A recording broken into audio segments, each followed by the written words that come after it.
this is going to be hopefully very basic, very simple, very understandable. Just some ideas that you can use on the campus and in the parishes, for that matter, to help bring other people to church, to Christ, to faith. And I listed 6, and then I added 3 more, so you're going to get your money's worth, okay? Number 1, so obvious, pray for people. Pray for people that you want to talk to, that you love, that you're hoping will respond. And there's a passage over in Acts chapter 10, which is the first time, that the gospel goes to a Gentile. And the person is a Roman army officer named Cornelius. And the scripture says he was a devout man, one who feared God with all of his household. In other words, he taught his family to fear God, and maybe the better word for fear would be to respect or reverence God. And he gave alms generously to the people, and he prayed to God always. He kept the Jewish hours of prayer. And it was during one of these times in prayer that the Lord gave him, it's Acts chapter 10. I'm not going to obviously do the whole chapter, but the Lord gave him a vision. And then he gave the apostle Peter, who was some miles away, a vision. He was in Joppa. And Cornelius was in Caesarea. So it was a good journey between the two. And St. Peter received this vision that prompted him to go with the emissaries that Cornelius had sent to Joppa to follow him back to Caesarea. And it says the following day, now I'm in verse 24, Acts 10:24. The following day, they, and that is Peter and his entourage, entered Caesarea, and Cornelius was waiting for them, and he had called together his relatives, his family, and secondly, his close friends. All of you have close friends that are not Orthodox. Maybe people that you see in class or that you are in your dorm. And these are the most likely candidates to come to the faith. And so I would just suggest you pray for them in your daily prayers. Just, Lord, I bring before you so-and-so, and ask that you would work in their heart to be soft toward you and toward your gospel. There's a saying that came, I think, out of the Protestant movement. It's a good saying. And that is, before we can talk with men about God, we need to talk with God about men. And I mean, by men there, I mean men and women. So pray for your friends. Pray for any family that is not faithful to the church. And then secondly, bring people to your campus fellowship and to church. Notice I didn't say invite. If you invite people, maybe at best 10% will come, usually more around 3 or 4 or 5%. But if you bring them, 100% of them will come. And what I do is just a real soft sell. You know, our service starts at 10 a.m. Can I come by about 20 till 10? If you'd like to come, I'll come by the room or whatever, and we'll go together. And the reason for this, and the same would be true with OCF or your Coptic fellowship, the reason is, think about it yourself. You don't like to go to a strange place alone. You don't like to go to a strange place alone. But if someone is with you that's been there, that just makes it way more easy, more comfortable for you.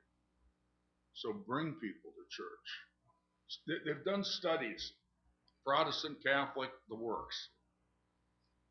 People that are involved in a parish that they've interviewed, 65 to 85% of those people say, when asked, well, why did you become a Christian, or how did you end up in this parish? 65 to 85% said, because somebody brought me to church. Do the math. I mean, it's amazing. Then the next biggest chunk drops all the way down to 10%. and that is the pastor came to call on me. And then way down, 1 or 2% say that I'm here because I went to like an outreach event or a Billy Graham crusade or something of that line. 1 and 2%. And all you need to do to invite them is be their friend. You don't need to know 10,000 Bible verses. I'm for knowing the Bible. You know that. You don't need to have the full explanation of every line of the Nicene Creed, though one day you need to know that. But you just need to be a friend to invite them. The worst they can do is tell you no thanks. I've had some pretty hard guys say thanks but no thanks. That's fine. God bless you. But at least I make the effort. I don't make the decision for them. I think sometimes the devil sits on our shoulder and says, well, that person would never be interested. How do you know?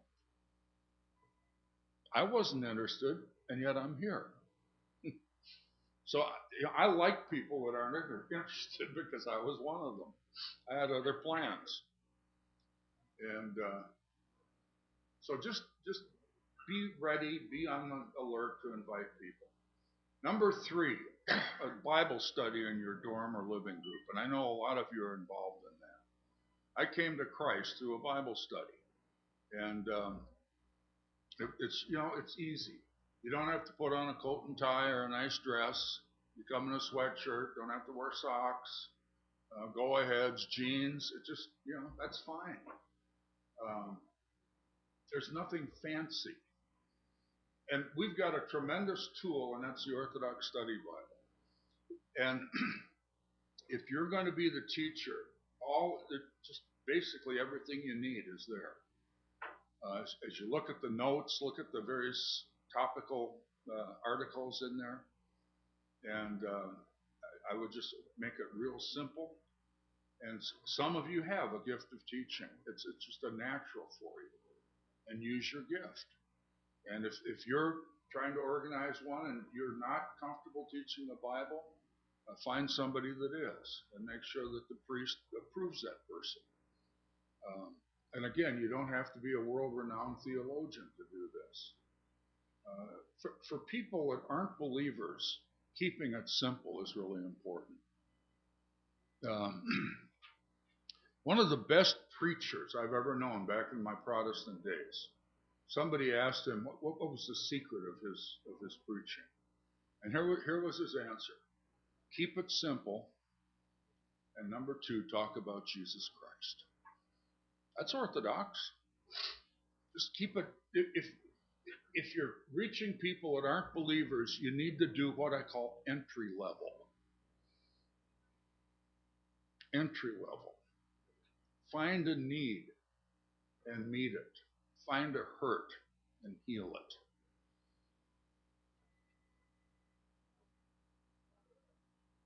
Okay, number 4, literature. It's totally non-threatening. I usually ask people, do you like to read? Yes. Can I offer you a book that helps explain what we as Orthodox Christians believe? And so then I want them to say yes. Now, what do you pass out? I don't know a whole lot about your arsenal of literature in the Coptic Orthodox Church. Things that we found really helpful in working with, especially Protestants in America, at Conciliar Press, which is our publishing arm of the Antiochian Church, we do these topical booklets. One is What Orthodox Christians Believe. That's been real popular. And it goes through maybe 40 or so areas of everything from what do we believe about the Holy Trinity, to what do we believe about about abortion, what do we believe about marriage, and it's very basic, and it's just been incredibly well received. The book that I did of our story has brought a lot of people into the church, becoming Orthodox. And I know I just autographed one a minute ago, so I know many of you have seen that. But I specifically wrote that for non-Orthodox people. The only other book that was out there at the time we did Becoming Orthodox was Callistus Ware, The Orthodox Church. And it's a great book, but you really need a fairly decent education to get it all. And so I thought, I want to write a book for people that haven't been to seminary, just regular people. Abe Lincoln said one time, God must have loved the common man because he made so many of them. And what we need to do is to be able to reach that broad middle of humanity. You probably got a favorite book or two. Have them on hand, loan them out. And then one thing that's really important when you're giving out literature, don't give them too much. When I was in college, I worked for J.C. Penney. I worked in men's suits. There was a guy there, I can't even remember his name. I remember he had a great smile, and he was a former semi-professional baseball player. And he was head and shoulders in sales, maybe 2 or 3 times sales of suits than any of the rest of us in the department. And this was up in Minneapolis, and it was a winter day, and it was just snowing like mad outside. And I had driven my car, and he took the bus back and forth to work. So right before quitting time, he comes up to me and says, Gillquist, is there any way you could give me a ride home? I said, yeah, if I can pump you, because I want to learn why you're such a good salesman. So fortunately, the car started. It wasn't ice cold out there, but the snow was just fierce, and it had already begun to plow it. So anyway, he jumped in my old Buick, and I drove him home. And on the way, I said, okay, tell me, what makes you head and shoulders above the rest of us in sales? And I've never forgotten his answer. He said, well, the average guy walks into the men's clothing store, the suit department or whatever, and says, what do you have in 42 long? Okay, so he brings them over to the rack, and remember those little circle things? They still got them, 42, 42L, 42XL, or whatever. So he said, okay, the 42 longs start here, they end over here, and just take your time and look, and when you find one you like, I'll be right here, and you can call on me. And he said, what happens, it puts them on overload. There's too many. It's hard to make a decision on which out of, say, 25 suits you want to buy. So he said, here's what I do. I said, well, sir, what size do you wear? Well, I'm 42 long. Well, tell me about what you're looking for in color. Well, I was thinking maybe a dark blue or maybe a charcoal gray, okay? Do you like a 2 or 3 button? I kind of like that 3 button. You want a center pleat or a double pleat in the back? Yeah, I like the center pleat. Okay, now, do you like something like all wool or Polyan wool? Okay, I like that Polyan wool. It's a little lighter. Okay, I've got 3 suits here. See, so you do all the narrowing down for him according to what he asks you to do. So you pull them out. He said, I never show them more than 3, ever. And he said, Gillquist, sometimes they buy all 3 of them. Okay, somebody visits your parish or somebody visits your campus fellowship. You got a book rack. Most of our tendency is load them up, right? Load them up. The more books, the better chance you'll become Orthodox. Actually, just the opposite is true. If you walk out of there with a pile of books, how many of them are you going to read? You won't read any of them. I won't. It's too much. I don't have the time to go through 6 or 8 books and pamphlets. But if I'm interested, I've sure got time to go through 1. So you might say, well, what are your questions about our church? Well, that liturgy is Earth calling Mars. I don't know what's going on in that. Okay, let me give you a book about liturgy. And the good deacon here has written one. I haven't had a chance to read it yet. But this is really helpful to people. Why do we worship the way we do? Or, I really have problems with you guys. It's almost like you worship Mary. You pay so much attention to her. Yeah, actually we don't. We really love her and honor her. We worship Father, Son, and Holy Spirit. Here's a book that will explain how it is that we understand the Virgin Mary. So you can give them something that has built-in interest to them. And so that man that night really helped me later as a Christian and as a communicator. You don't load them up. You find out what they're looking for, and then you meet that need. Okay. Number 5, tell your story. Why is it that you're Orthodox? How did you become Orthodox if you're a convert? What has kept you in the church if you were born into this faith? And we're going to have a session later today on how to tell your story. And you'll be amazed at what's in the scripture, by the way, on telling your story. And then number 6, talk about Jesus Christ. And we're going to have a session on how do you present Jesus Christ to an unbeliever. So I'll save the details of that. Let me just say there is power in his name. You can walk in the school cafeteria and talk about George Washington or Gautama Buddha or Gandhi, and people listen. Yeah, okay, yeah, right. But you mention the name Jesus Christ and hearts start beating faster. Have you noticed that? Sometimes tempers flare a little bit because he is the line of demarcation for all humanity. You're either for him or against him. And even amongst an unbeliever, the temperature will rise a little bit. There's power in his very name. And so as Orthodox Christians, we talk about Jesus Christ, the one mediator between God and man. The one who's come for us. Somebody's defined religion as man's best effort to find God. But Christianity is God's best effort to find man, and he sent his only begotten Son to do it. So we talk about Christ. Now, let me do 3 quickies. The internet.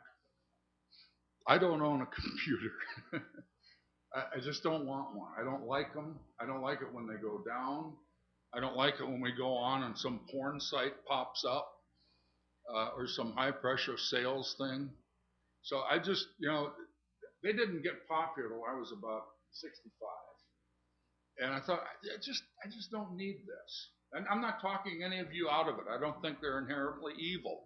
There's evil stuff that you can get on the computer and on the internet.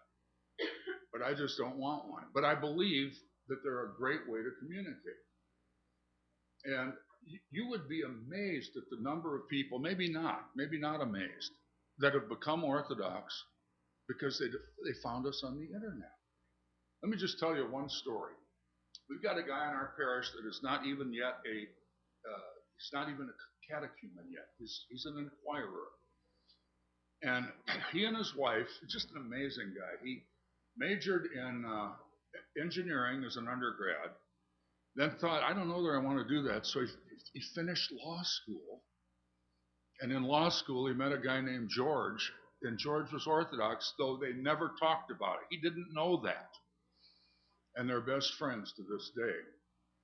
So then after law school, he said, there's good money in engineering. I'll do that. So he went into engineering, made a great living, got married, have a beautiful little girl. And she's, I think, now 5. Pretty curly hair, just a honey. And his wife had been baptized Lutheran, but had never gone to church.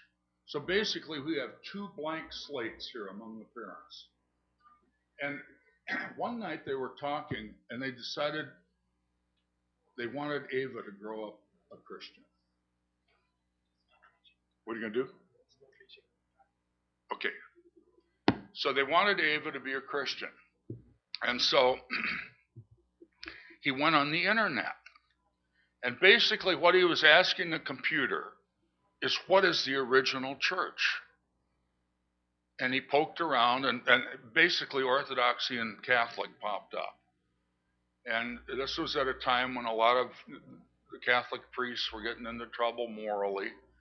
And he said, no, I can't bring myself to be Roman Catholic. I can't imagine putting my daughter under priests that are suspect. So what's this other Orthodox thing? So he looked it up, and where do you find them? Well, they're in the Middle East and Russia and Eastern Europe. And here he is in Bloomington, Indiana. He says to himself, there's no way there's one in a town like Bloomington, So he Googles Bloomington and Orthodox, and up pops All Saints, which is our parish. And I remember the first Sunday, he and Ava came. His wife just wasn't real interested. And so it's funny, by the way, just hold on to this. Parents are more interested that their kids be saved than that they be saved. Isn't that amazing? I've got 6 kids, love them to death. And it would haunt me that they would spend eternity apart from Christ. And even unbelieving people feel that way. So sometimes a little child is the key to the heart of the whole family. So anyway, here's Dan and Ava show up for church. And he read a lot about Orthodox. He said, I'm not even sure we're allowed into the nave as non-Orthodox. So he was out in the hall. And I walked in and I said hi to him. I thought he was waiting around for somebody. I may have even introduced myself, but it didn't dawn on me to invite him in because you just expect he'll come in. So my wife went by and said hi to him on her way into the church. And then my daughter-in-law saw him out in the hall about halfway through the liturgy. So she went out and introduced herself, and she said, don't you want to come in? He said, well, am I allowed in? And she said, of course. So they came in about halfway through, and it was really interesting. That morning, the gospel was on Launch Out into the Deep. And my son gave the homily, and I think they came in after the homily. But during the homily, he said this. He said, the first word of the Great Commission, as we talked about last night, is go. And he said, the main way we reach out to people is to go to them. He said, occasionally, when you're fishing, a fish will jump into the boat, but that's really rare. And that morning, he had a fish that had jumped into the boat, and he didn't know that when he said it. So anyway, I met him at coffee hour and talked with him briefly. Real nice man. And the thing I loved about him the most was he told me that even though he was trained as an engineer and he spent some years in the field, that his heart of hearts, he wanted to teach high school. Loved high school kids. So he leaves this nice engineering job, takes a 50% salary cut, and drives over an hour one way to a small town school to teach, happy as a clam. I love people like that. Who was I talking with about your desires the other day? Was it Sandra? His desire was to teach. Engineering was a job.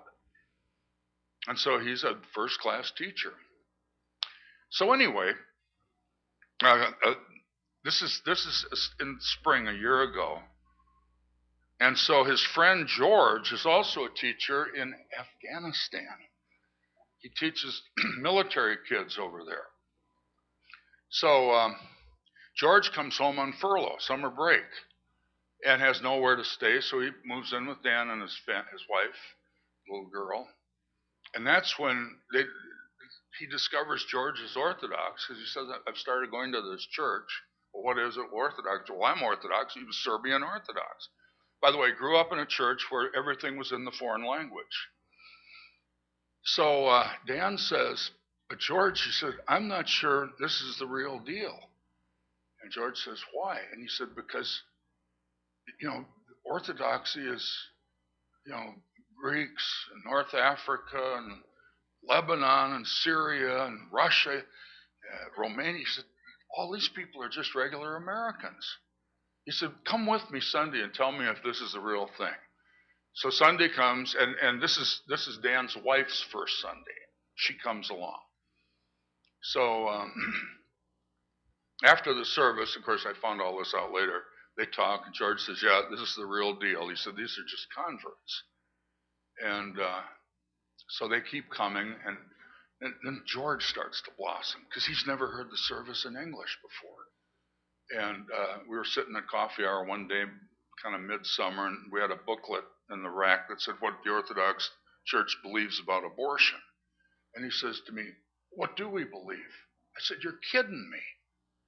He said, "Father, everything is in Serbian." So I said, "Well, we believe that an abortion is a taking of a human life. Because that little kid doesn't become alive when he's born. He's alive from day one. That's a little person in there. Sure, he's not fully developed, but that's a human being." He says, "Wow."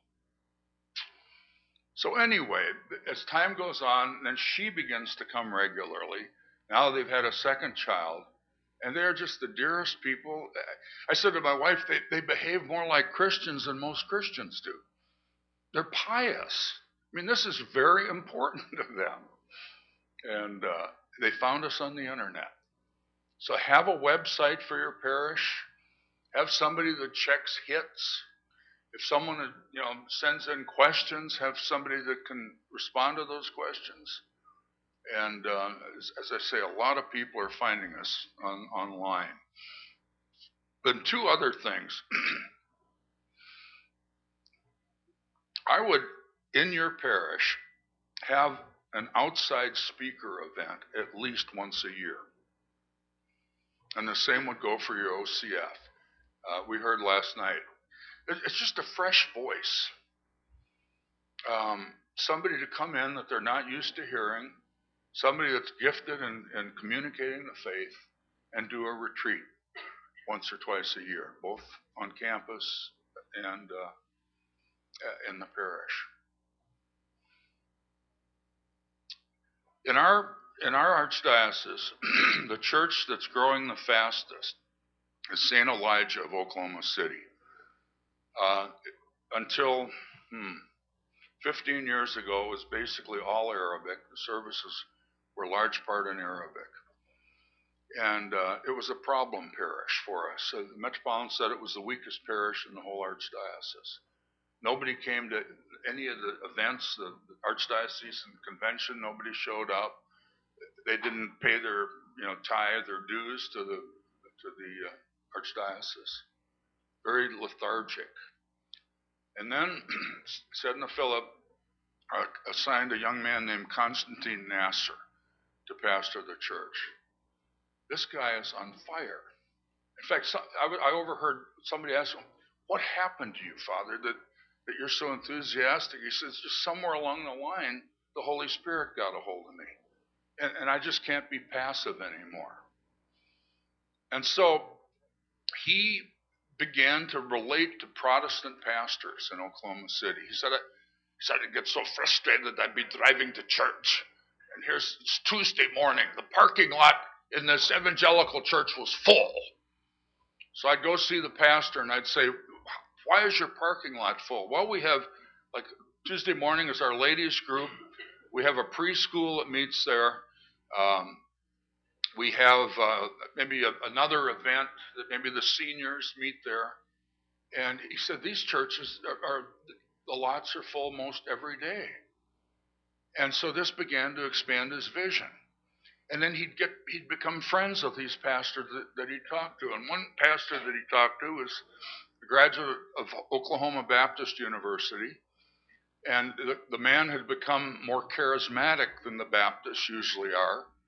And he had a church of people that were seeking the truth. And this man came to one of Father Constantine's speaker events. Twice a year, he'd bring in a speaker and do a series. And so Pastor Ham brought his people. And basically, they all got converted and became Orthodox. And so here you've got an all-Arabic church with 30 white folks in there, just brand new people.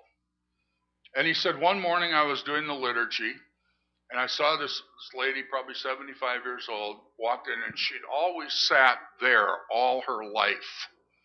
And she came in just as the liturgy was starting. And of course, evangelicals show up on time for church. So they were all down in the front row, and her seat was taken. So he said, I watched her walk back and counting the windows on the side of the church to make sure she had the right row. She comes back in again, and her seat is taken. And, the people of St. Elijah knows nobody takes Aunt so-and-so's seat. But it was gone.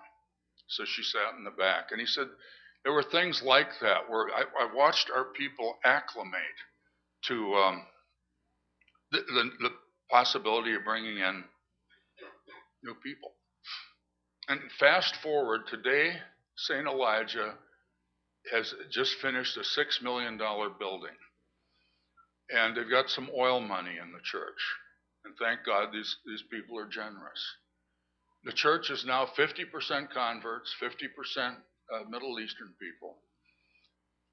It's one of the most exciting churches I've ever been in. People love God, they love the services, they love each other. And it started with a special speaker series. And what happened was, the people that he brought in, many of them were converts, and they were able to describe our Orthodox faith in fresh terminology. They didn't use a lot of the Orthodox, what I call shop talk, and we've all got it. The words that we're used to. And they were able to say the exact same thing with fresh words. And it ignited the people there. And so a special speaker can really help. And then the last thing is very similar to that, but would be a weekend or an all-day retreat at another place, kind of like we're doing here, a conference. We found way back in Campus Crusade that it was important to get the kids off the campus and into a setting where they could just be at ease.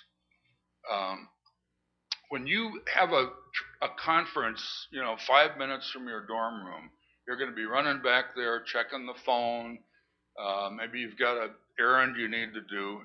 But when you get away at a neutral site, that stuff vanishes, and you can really concentrate on what's going on. And so those are 9 areas that I've found really effective in helping to bring people to Christ and to be part of the church. Now let me read the note that I've got here. Okay, bring the mic close to your mouth. The people on the net can't hear you. Forgive me, a sinner.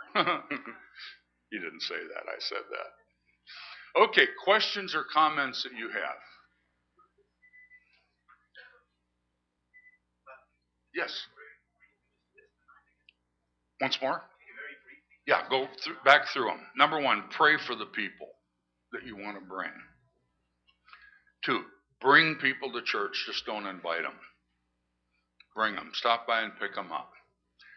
3, get a Bible study going in your dorm or in your parish if you don't have one.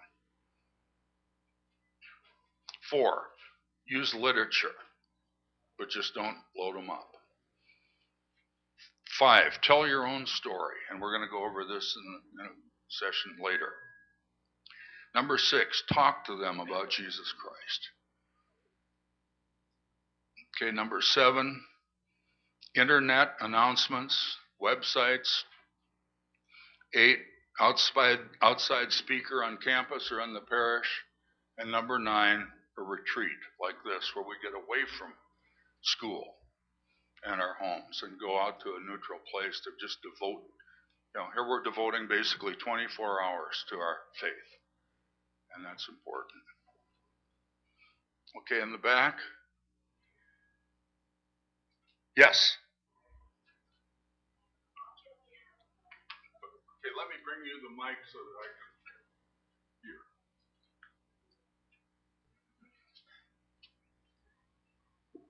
In Sunday school, we have like a curriculum for teachings, like elementary school, middle school, high school.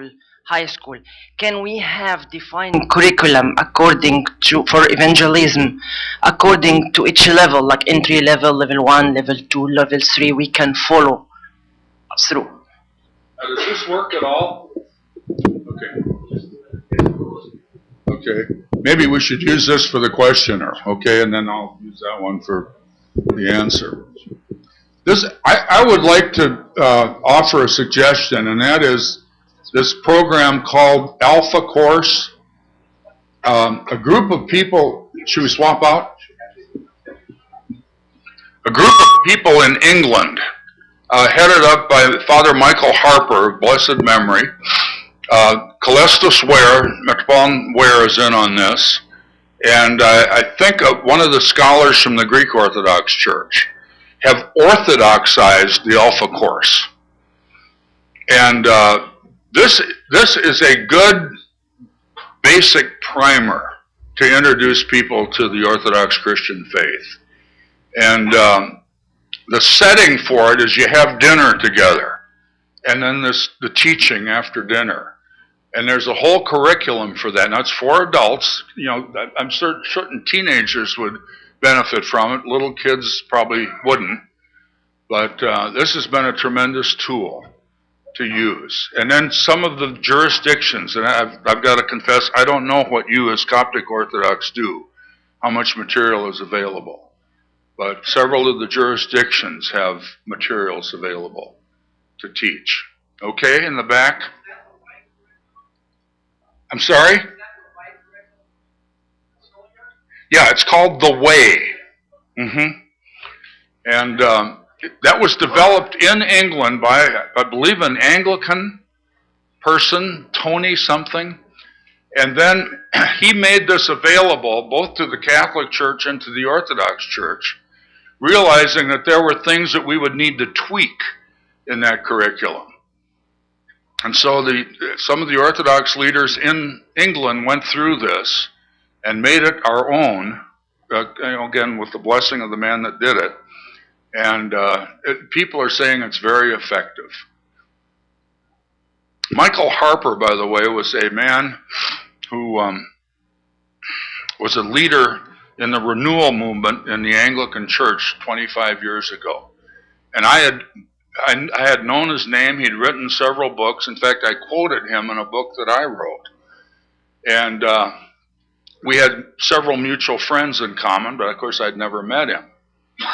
So one day I get a call from England, and it's Father Michael Harper, Canon Michael Harper then. And he said, "Father, I'm calling to ask your help." And he said, "We have a group of hundreds of lay people and quite a number of clergy that would like to be Orthodox." And of course, my antenna always goes up on statements like that. And he said, "We went to the Greek Orthodox Church, and the Metropolitan was very kind to us. But he said, you know, we exist to serve the Greek people. You'll need to find something else." That hurts me. At least he was honest with him. So he said, we went to the Russians. And he said, the first thing they said to us was not, do you believe in the Holy Trinity or the incarnation of the Son of God, or do you confess the Nicene Creed? They said, you know you'll have to take all the pews out of your churches. He said, Father, we're willing to do that. But if that's how you start the conversation, we've got no home there. So he said, I'm calling you. He said, I know that the Antiochians have taken you all in, and I'm calling to ask for help. Could you come over and help us? And I said, well, our Metropolitan's jurisdiction does not cross the Atlantic Ocean. But I said, I'll call him and ask what we can do, and I'll call you back. So I called Edna Phillip, and I explained the situation to him. And this is what, you've heard me say this before. This is why I love this man. He is a visionary. The word no is rarely in his vocabulary. And he said, well, of course, you know, Father, I have no jurisdiction in Europe. But he said, here's what I'd like you to do. You go and you take a couple of our priests who are former Episcopalians or Anglicans. And I said they want us to spend 3 weeks over there, travel the whole country, speak to people, and then ask people if they'd like to be part of the Orthodox faith. And he said, if at the end of those 3 weeks you feel this is viable, he said, I'd like you to bring Father Michael Harper, one other priest, and one lay leader back with you fly into New York, I'll cancel whatever I've got, and I'll meet with you.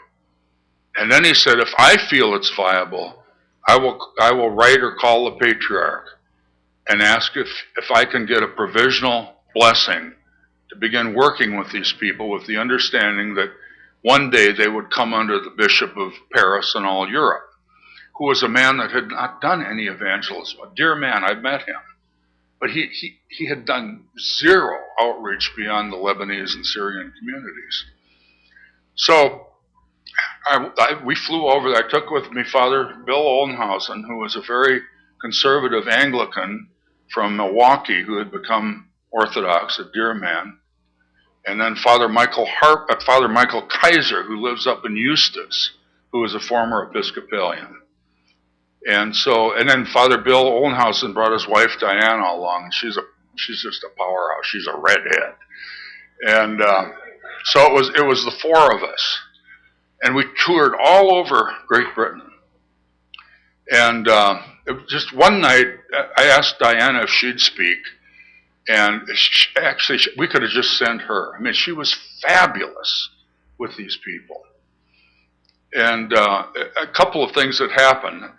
One night, a priest came up to me, an Anglican priest, and I'll never forget it. A great lesson. He said, "Father, if you treat us just sort of well, you will get a whole bunch of us."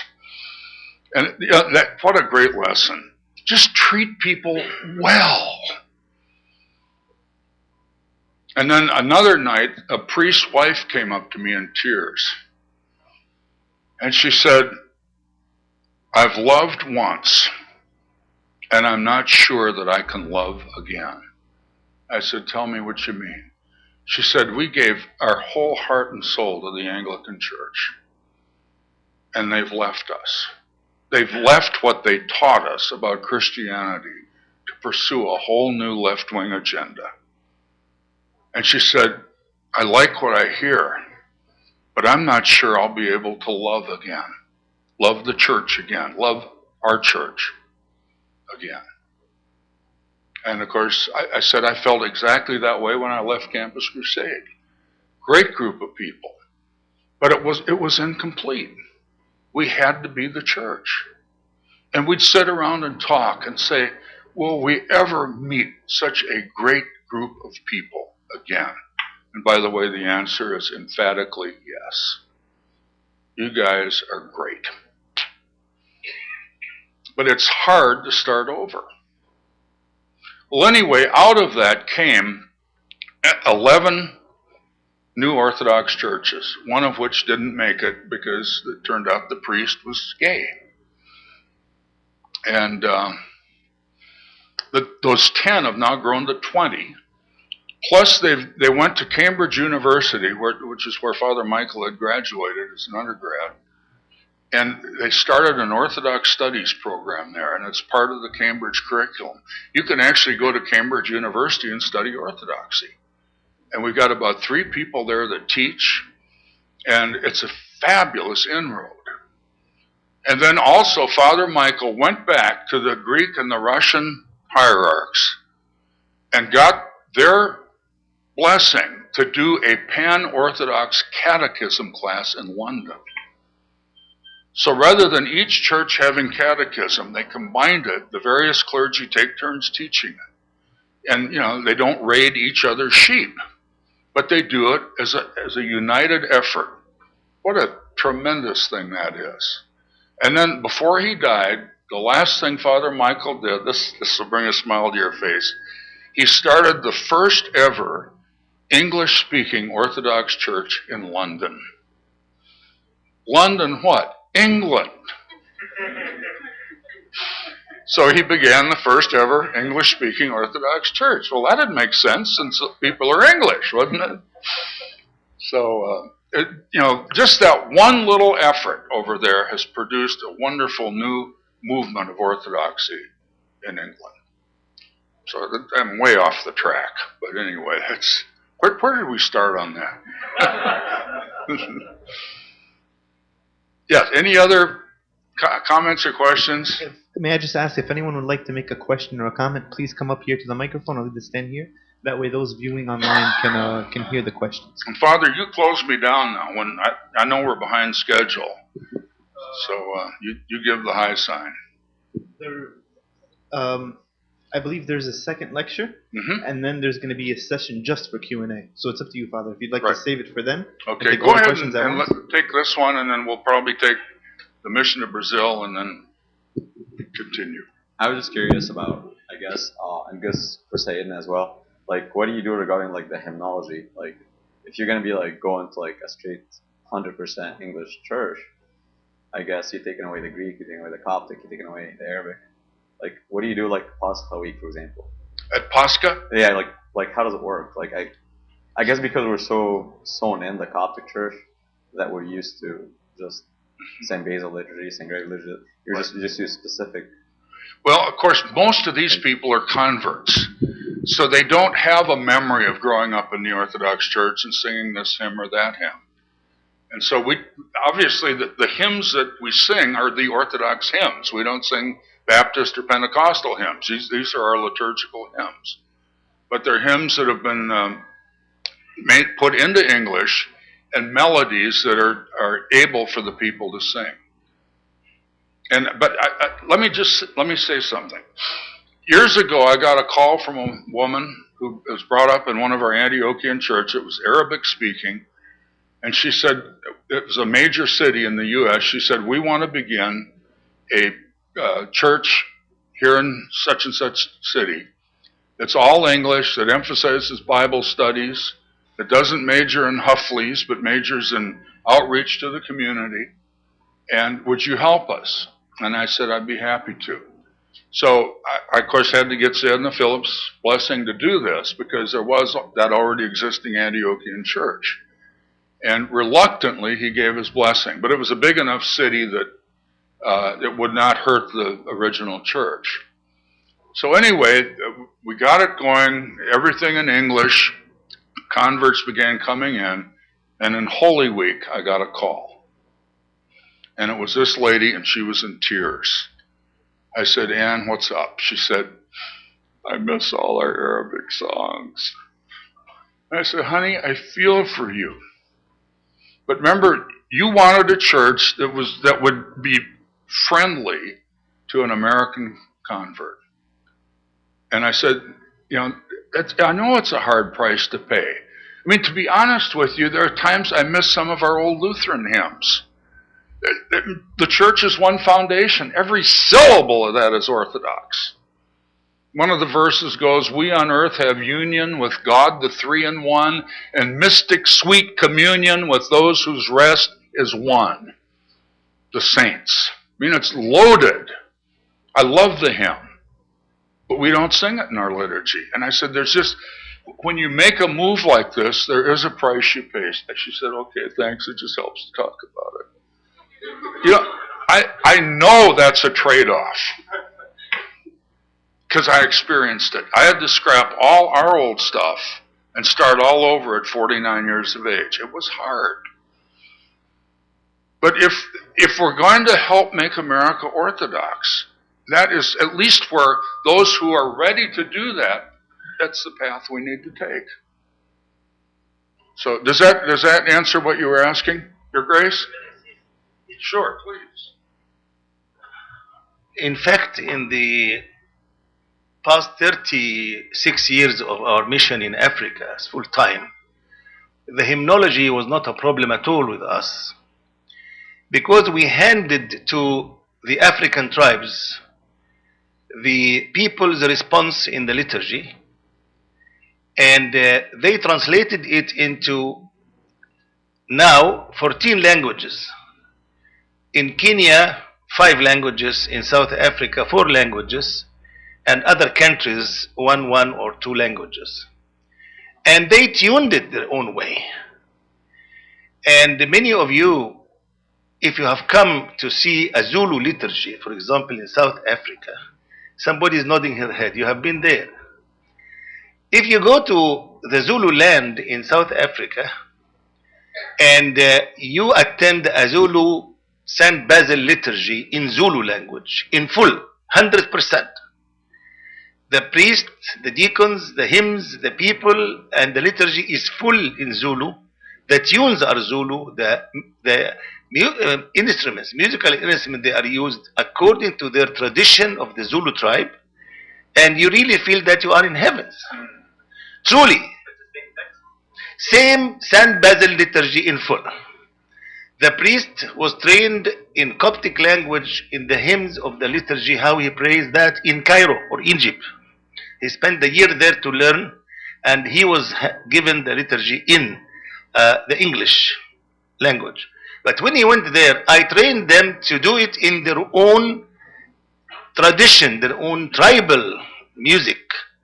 And that made the Coptic Orthodox Church or African Coptic Orthodox Church to become deeply integrated into their culture. So you go there to find that as if you carried a plant from Egypt, brought it to South Africa, and you planted there, and it took the features of Africa fully.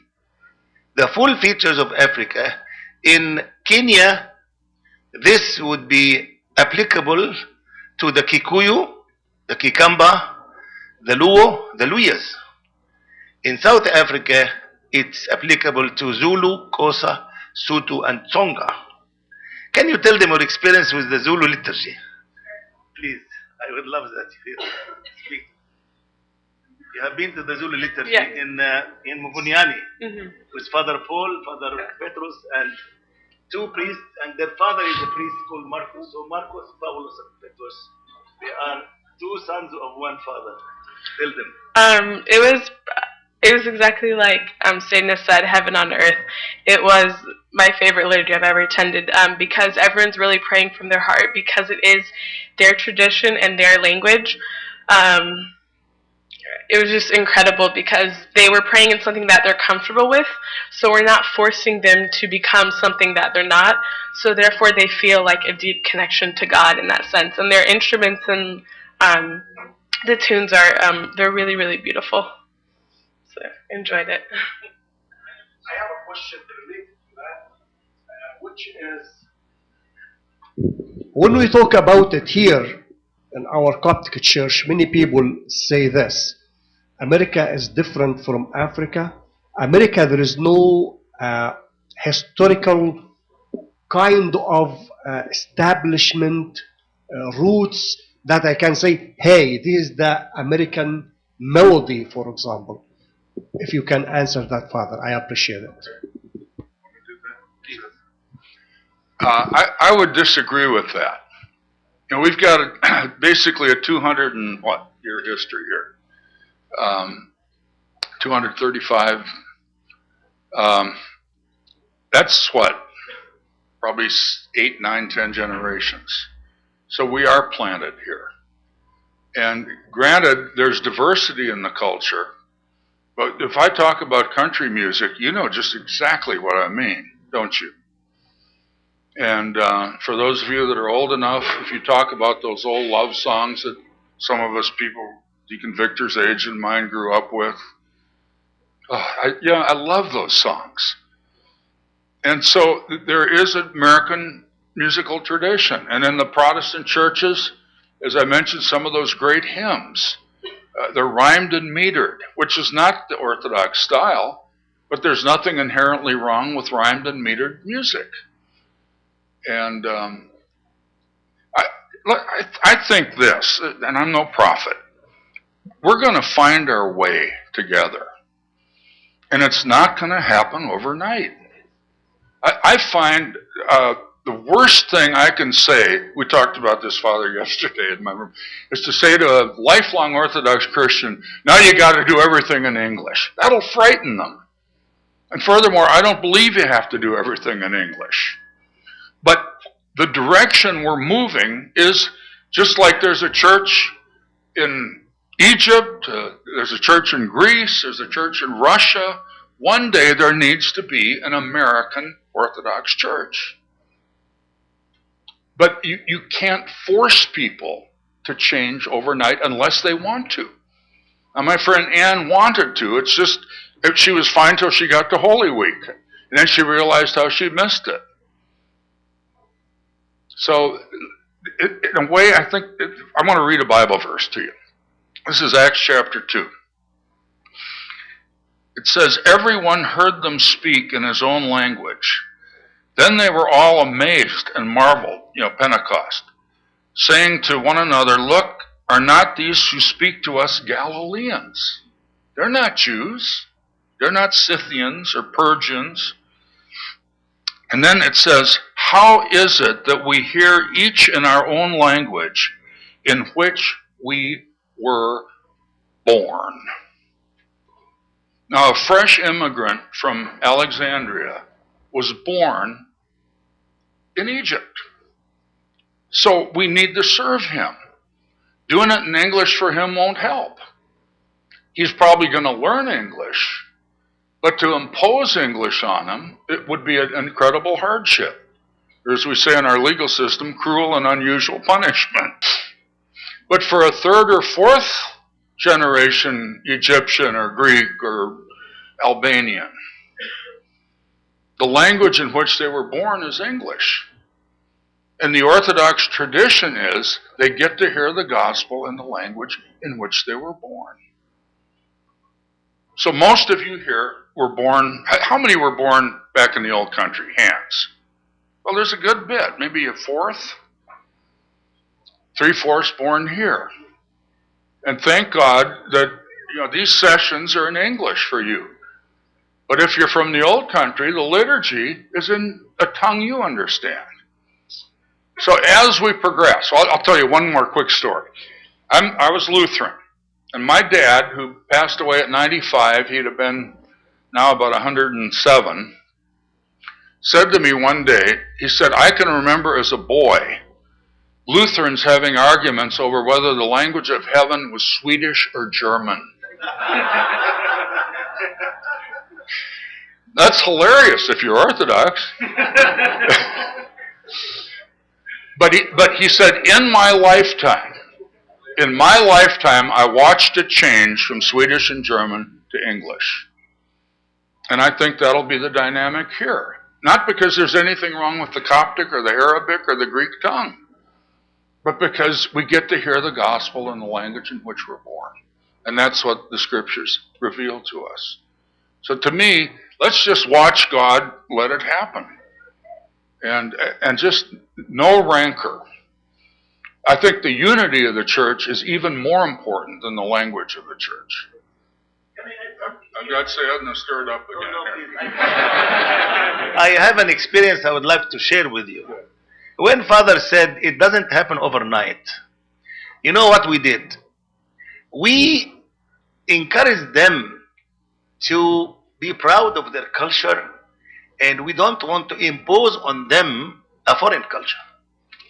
So they got that we are very much in their own favor to sing in their own tongue, in their own tunes, in their own drums, or call it, I noticed early in my mission that a young girl, brought an empty Coca-Cola bottle and a coin.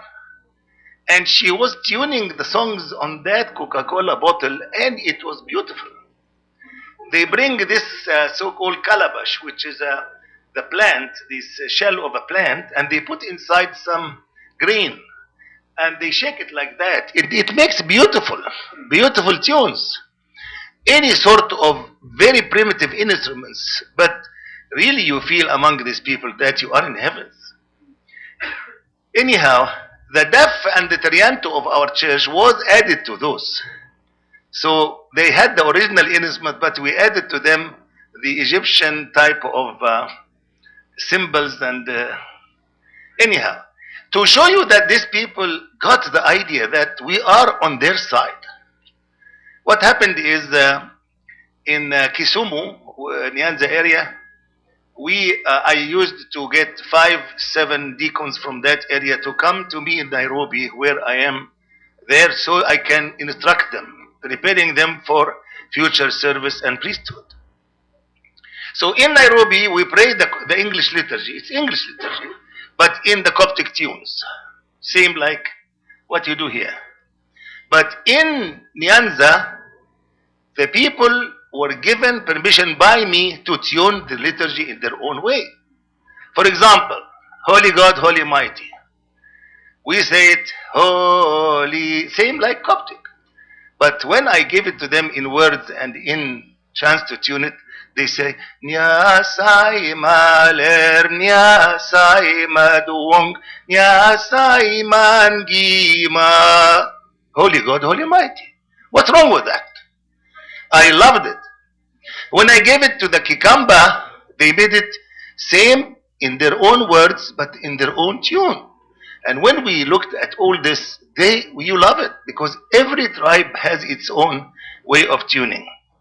So one day, I sat with them on the Lake Victoria shore, and I told them the story of St. Mark, the martyr, the apostle, the evangelist who came and gave us the faith, wrote the gospel, and he was martyred, and.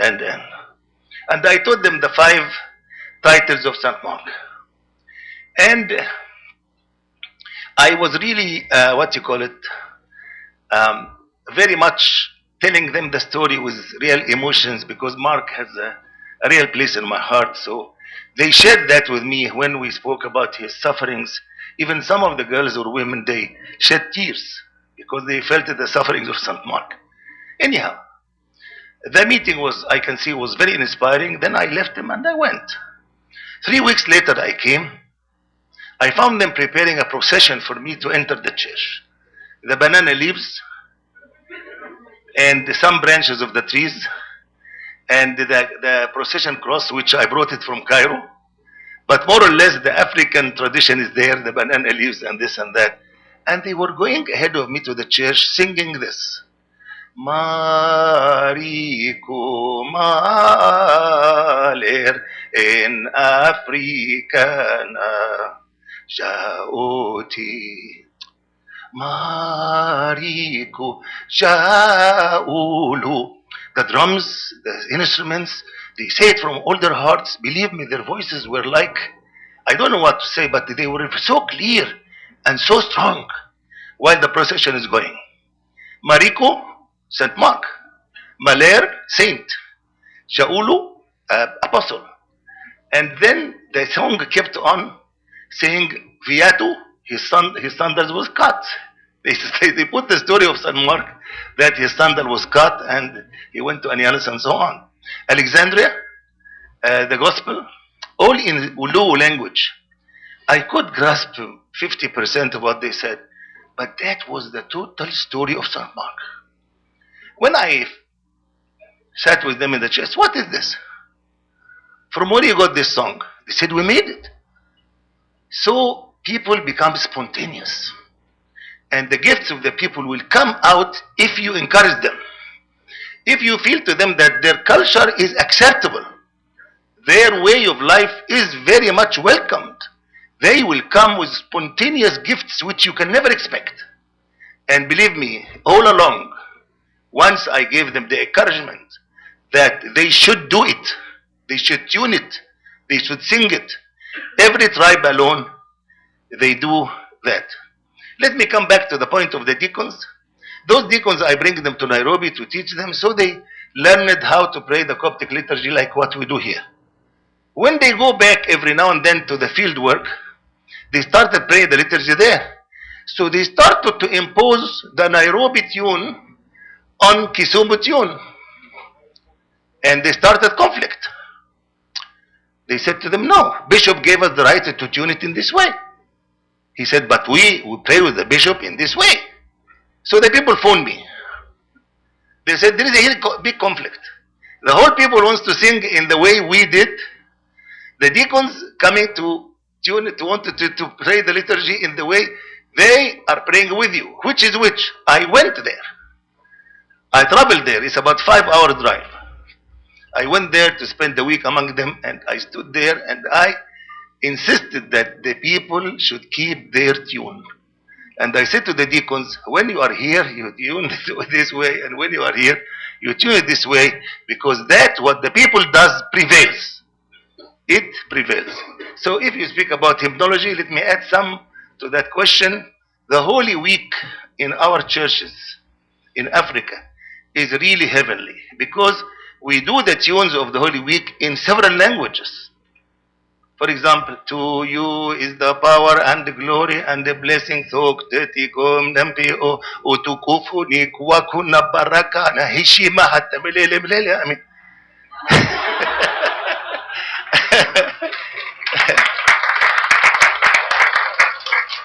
so you can feel really that it is to the people, and let them react in their hearts and be spontaneous, and you will get so much harvest out of that if you encourage them that they won't express their praise, their love, their worship to Christ in their own tongue, in their own way, in their own tunes. It will become great harvest which we never expect. Thank you very much. Sorry, Father, I interrupted you.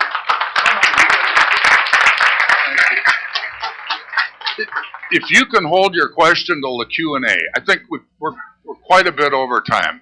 Is that all right? Good, Father. I believe the next on the agenda is the mission to Brazil. So those presenting on the mission to Brazil, please come forward.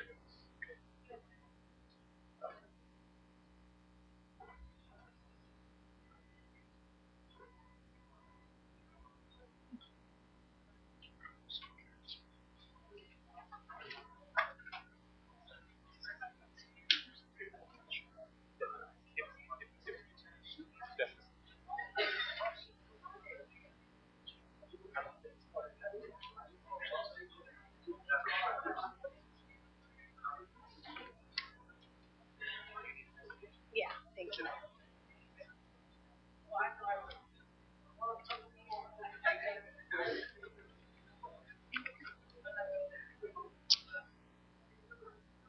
Hi, my name is Monica Gergis. I'm from Atlanta, and I go to school in Tallahassee. I just want to say, you can go ahead and start it. Thanks to Satan and all the fathers and all of you for letting me be here today. I actually feel really, really honored to be able to be the one to talk about our trip to Brazil and Paraguay, because it was an enormous, enormous life-changing experience. And I know that that's something that you usually hear from anyone who goes on a mission trip. They usually come back saying that, but I mean, that's really all it is. And just before I start talking, I'm just going to have pictures up while I'm speaking of my trip and just showing you. I'm going to be talking about some of the stuff that's there. That's Sayedna's dog. He loves dogs. Sayedna there, his name is Sayedna Evangelism. He really, I was discussing with one of the persons there, one of the people that went on the trip with me, that I really truly believe one day we're going to be reading his name in the Synaxar. Like, he is a angel here on earth. And before I get into that, I just want to say, if you saw earlier, some pictures of the country. Brazil itself is a beautiful, beautiful country. But the main thing that makes the country so beautiful is the people. I can't describe the kind of love that I felt from the people there in and outside of the church. It's something that I haven't myself experienced here in the United States, unfortunately. And that's why it was such a blessing for all of us to go to Brazil to experience that. And I felt like that was the real reason why God sent me there, was to be able to feel that from the people there and bring it back here to the United States, because it's something that's so very much lacking here, is that kind of love. Everyone is so welcoming, and just, it doesn't matter who you greet, they just greet you with a hug automatically. I was the first to arrive to Brazil. I arrived a week earlier before the rest of the group, so I was there for a total of 3 weeks. So the first week I was there, I was just with Sayedna Mbagasan alone, by myself, and Abuna and Phoebe, his wife, and he has 2 daughters, one 5 and one 7. Their names are Joy and Verena. So that first week with Sayedna and Abuna and the family, I got to experience, just the love that Sayedna portrayed to me is just something like I said, I can't describe. Like, you would honestly have to feel it for yourself. But he is a true servant. You have to literally grab the broom out of his hand to be able to want to, clean his house. Like, you like I have to fight him to do it. Like he is the true meaning of a servant. You know, when they say do like when you someone doesn't talk, like he talks the talk and walks the walk. That's what what we say. He doesn't just say things. He really showed me the true meaning of service. And I could Saying if he was here would go on for 8 hours about the hardships that he faced going to Brazil. Sayedna Mbagosan has been in Brazil for 18 years now. And he was sent there on a one-way ticket from Egypt. Pope Shenouda was just like, hey, we need you to go to Brazil. There's some Egyptians there, and I need you to go serve them. It was literally just like that. A one-way ticket to Brazil. And he gets there, and no one's there to pick him up from the airport. And he spends, I'm saying the story very fast, there's many, many details. He spends a couple of hours doesn't know a lick of Portuguese, not one word in Portuguese. And the other great thing in Brazil, for the first time in my life, I felt like a foreigner. There is absolutely no English in Brazil, anywhere to be found. Nothing, no English, nothing, nada, no Inglés. So, it's just so that's Sayedna going to Brazil for the first time, doesn't know anything in English. I mean, in Portuguese. I'm sorry, and nobody speaks English. There was no common ground. So finally, he ends up meeting someone who's from Lebanon, so on and so forth. Ends up getting picked up. Anyway, for the next few years after that, he jumped around from church to monastery to cathedral of Catholic. There's a large Catholic population there, but still no church. Finally, after a lot of hardships and a lot of hardships. I mean, Marilyn is here with me also. She went on the trip with me. Could tell you there were lots of tears through these stories when Sayedna was telling them to us. Extremely emotional. I mean, he went through a really, really rough time establishing this church and learning the language and the culture. And so us going there, seeing it as the final product is something that is truly amazing after hearing all his stories. And if you were to hear all the hardships that he went through, you would know that it's only by the hand and the love of God that has kept this man so gentle and so kind. Only. Like, if it can't be from the love of people, because it just wouldn't have made him the kind of man that he is. As far as the language goes on, like we were talking about the English and all that just right now, Sayedna has made a huge effort in learning Portuguese for the people there in the liturgy, and it was really, really cool being able to hear the liturgy in Portuguese. And unfortunately, the language is a little bit weird and difficult. I like to say that it's like Spanish on drugs because it's really, really weird. It's really messed up. So it's kind of hard and like it's not as easy as it is in English to translate the doxologies and Tisbeh and all of that in Portuguese. So right now they're still doing it in Coptic, but I'm confident that within the next couple of generations the liturgy will be fully in Portuguese. But for the most part, everything they say is in Portuguese.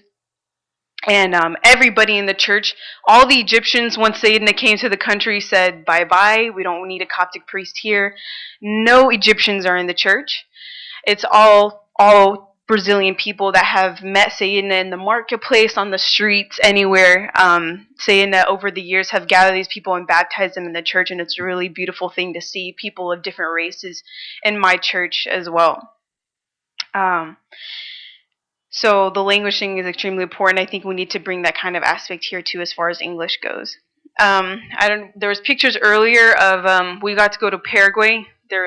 I know why you missed it, but you'll see some again. That was the highlight of our trip, Paraguay. We had to switch languages when we went to Paraguay. They speak Spanish there, so we had to start doing that. And the church there in Paraguay, if you got to see, it's really a diamond in the rough. It really is. You'll see in some pictures later. Like they don't have anything. Okay, like this church, literally, there's just like a fence around it, and it's just in the middle of like dirt roads. It's really a diamond in the rough. And unfortunately, they don't have a priest yet there or a congregation actually established. But the second we walked in, there's just like crowds of kids coming and running. There's tons of kids in Paraguay, and they're so beautiful. And this is my first time, like I said, like going to a different country and seeing something that I'm not used to outside of America, seeing a lower class poor people. This was my first time. And it really breaks your heart for the first time. And I kick myself at the end of every day for how much I complain about things that are just so stupid. And whenever I forget them throughout my day, I don't know how I forget these kids that I've seen. But I have a personal story actually I'd like to share. Father Peters was saying the importance of personal stories. So I'm giving you my account of what I experienced those 3 weeks. In Paraguay, I got attached to one kid like this. His name was Fernando, and he's like about 11 or 12 years old. Sorry. And the second I walk, that's always been my favorite age group, is like the middle school age, high school age. So I walk in and there's like these 3 or 4 kids, and I'm the only one that goes to like bond with these older kids because they're looking all thug and nobody wants to approach them, and whatever, we don't know what kind of stuff they're into. I that's my favorite age group. I don't deal with little kids. That's just me. So I go over to them and I talk to them, and I'd use whatever Spanish I can, and they're showing me all this bad stuff that they have on these fake cell phones that they have, and I'm like, that's not right, blah, blah, blah. Anyway, I spend 3 whole days with these kids, and I end up getting really attached. But that first day, Fernando walks into the church, and if you saw the pictures, he's the one in the bright green jacket. And he has this 2-liter, like, fruit punch soda thing and a sandwich in his hand, and he's eating and drinking it inside the church. And so since I was the only one that was talking to these kids, everyone in our group was like, Monica, to go tell that kid to stop eating and drinking in the church, like he's in the church, blah, blah, blah, and he's just munching along. I'm like, I've known this kid for 30 minutes. I'm not going to go tell him to stop eating. I'm like, it's fine. Like, God's not going to strike him with lightning right there just because he's eating a sandwich inside the church. Kid's hungry. Thank God he has a sandwich. It's okay. So, whatever. And I didn't say anything about it. And I just like talked with them the whole day. And then, but I'm just telling you the story as far as an example as what actions do instead of words to people that you meet. By the second and third day, whenever we brought food to the people to feed them snacks in the evening, we always did it outside of the church. So after that one day, we never again, anytime there was any food or anything, the kids knew to go outside and eat it. It was just, they knew, just because of what we had shown them the next couple of days. And that was a huge lesson to me. And the other thing, like, I want to say is that you can't just go up to people, and Father Peter said yesterday about no one likes to be condemned right in their face. It's all about showing them love. So first, second day, I'm just building a friendship, with these kids who don't really know me, and we ended up getting really comfortable with each other. So by the third day, these kids that had really bad images on these fake cell phones were willing to delete them. And it sounds silly, but I have a huge smile on my face. It was a huge step. I mean, that's a huge thing for these kids. Who am I? I've only known them for 3 days, but because because we talked to them and all that stuff, they were able to listen to what we had to say, and that's what's important. That's Fernando. It was, and the second story I'd like to share about my experience in Paraguay, about how much we have and we don't realize here. We were sitting in the house, waiting for our bus to come. We were the second group, so there's only a few of us still there. It was nighttime. All the kids and all the families had already gone back home. And I'm inside the house, and I go outside to see what's going, like, to get something, I think. And I open the door, and Fernando and his sister are sitting by the doorway. And they're just standing there, nothing in their hand. I come out, and I'm like, what are you guys still doing here, blah, blah, blah. Everybody went home. And they're like, oh, we're just here. I'm like, okay. They didn't ask me for anything. I thought they were standing out there because they wanted some extra food or some kind of extra clothes or something. Nothing. They didn't ask me for anything. So I was like, you know what, let's get the soccer ball while we're waiting for the bus. So you play, as you see, that's all they do is play soccer there. They're all pros because that's all they do all day long. These poor kids. And never mind.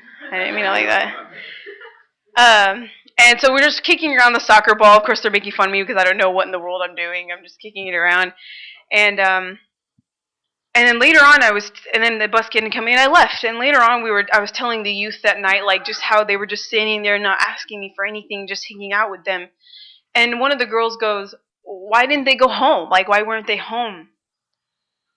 And then, of course, the waterworks came, and it hit me that, what are they going home to? You know, they have nothing at home. These kids were just standing by the doorway.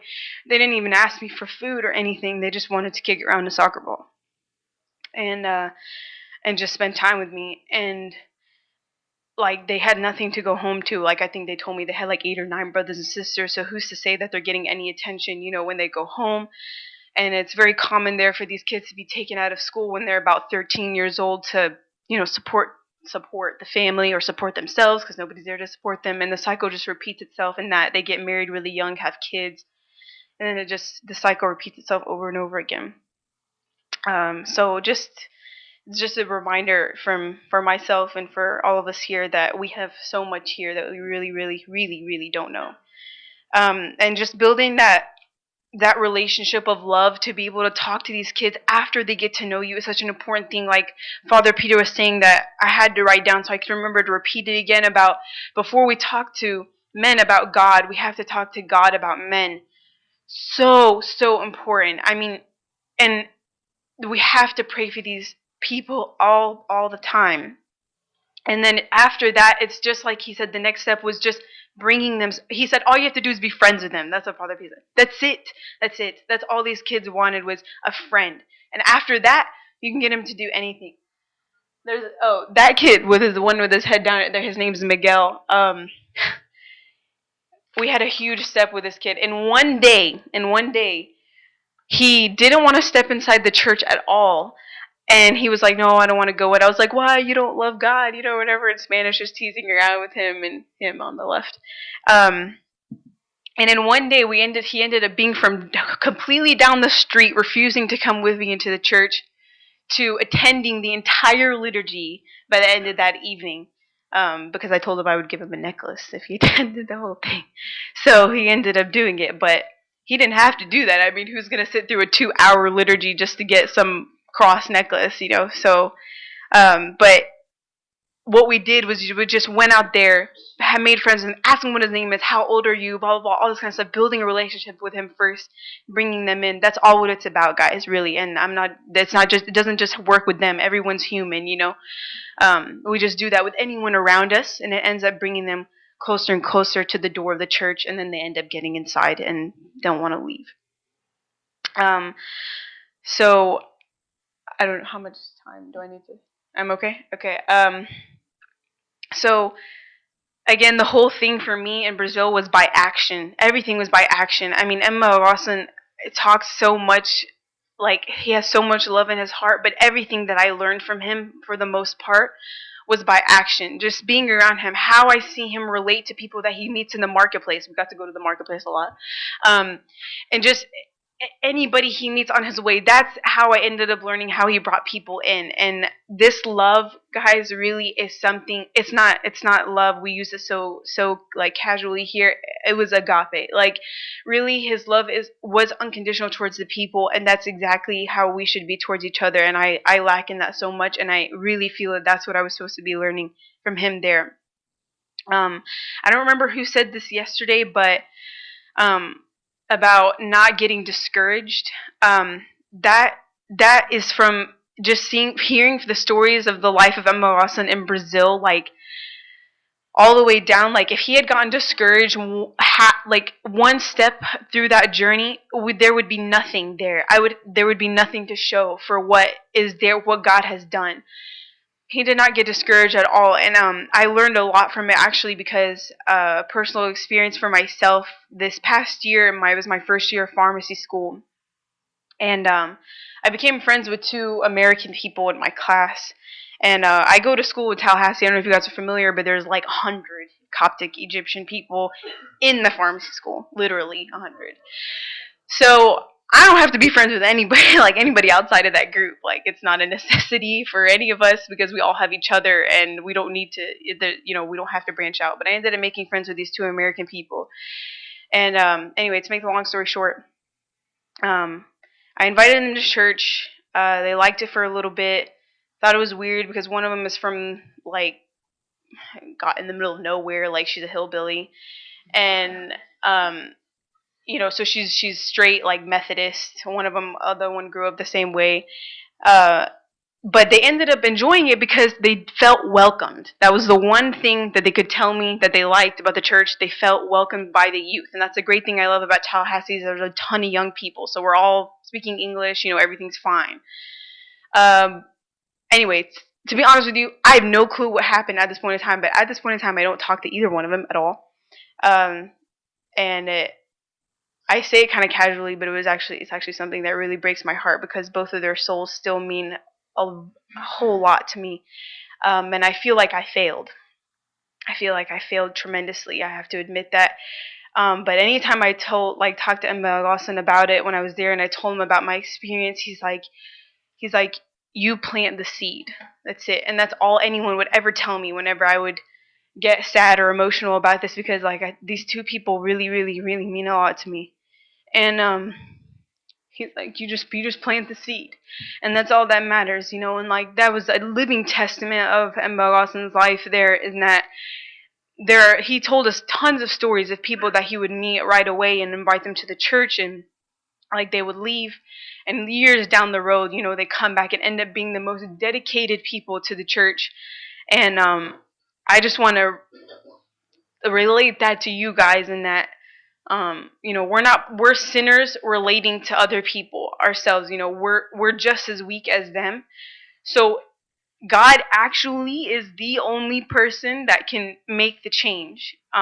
It's not us. It's just that little tiny seed. And actually, one of the most beautiful things Evangelism told me when I was telling him my story, and he saw how upset I was and how much I was beating myself up, and he said, apparently the palm tree, was it a palm tree, Marilyn? I think about the seed, the roots that grow really deep. Apparently, you plant a seed for a palm tree, and the roots grow under, like they grow really, really, really deep down inside. Like nothing comes up at all. Like you don't see anything for years, he says. Like for like 2 or 3 years, you don't see anything coming up from the ground. But those 2 or 3 years that are flying by that you don't see anything on top of the ground, there's these like massive, massive roots that are growing underneath. And that's what makes, when all these storms and monsoons and crazy stuff happen, it's the palm trees that don't really, like, nothing happens to, they're just sitting there waving. And they don't get damaged. So it's those roots that we don't see growing, and that once we plant that seed, we don't see those roots growing deep like that. But then after a while, they end up being the thing that supports the person there for the rest of their lives, that leaves them unshaken. So that's something really beautiful to me. I think we need to remember when we're talking to our peers at school, because I know it's really hard to do. But we got to do it anyway, and hope that that little seed that we plant is what grows those roots down in there first, that keeps them strong years down the road. So yeah. One last thing. This is just by the way, sorry, actually, I don't need to say anything. Does anybody have any questions about Brazil or Evangelism, or did I miss anything? No questions about Brazil. Okay. The language thing, like I said, Evangelism, he told us that. So when he first came, obviously he said he didn't know a lick of Portuguese. So he said the whole liturgy in like Coptic or Arabic, because that's the only thing he knows. And nobody understands anything. He said there's this one family, like Abuna Peter said yesterday, that if he sees one person in the church, he'll say the whole thing in English. It's so important to individualize people. He's the one family that stayed faithful, that would come to every single liturgy, even though they don't understand anything that's going on. They would still come to liturgy every single week. And so one week, Evangelism goes up to them and says, you guys come every week, but do you understand anything? They're like, no, we feel the prayer. So from that day on, he decided that day, he said, I'm going to learn Portuguese. And now he speaks it fluently. Like he actually forgot English because he speaks literally, because that day he learned Portuguese fluently and from that day forward told himself that he would keep going until the entire liturgy was translated in Portuguese, and ended up saying the whole thing. So as youth and deacons and all of us that are the young people in the church that are furthering this, I really, really hope we can all agree to start saying more things in English, because I know for myself it makes a huge impact in my spiritual life when I sing things in English. Instead of, disclaimer, no offense, to the deacons who just, we say stuff, we don't know what we're saying, and it's like a show, and when none of us are together, there's like 3 deacons in Brazil that they say everything together. There's 3 of them that come every week. I don't see any more. You saw pictures of them. 3 of them. Only been baptized for what, like at the most 3 years. They are one voice. Nothing is a show. They're really, really, really praying from their heart. So I really, really hope that I'm you guys' age. So I really, really hope that in the future when we grow up, that we can all be singing together, in one voice and just in a language that we all communicate with each other. I know all of us talk to God in English, not Coptic. So I think we should pray in that same language in church too. So thanks for letting me speak again. If you guys have any questions about Brazil later on, just let me know. Thank you.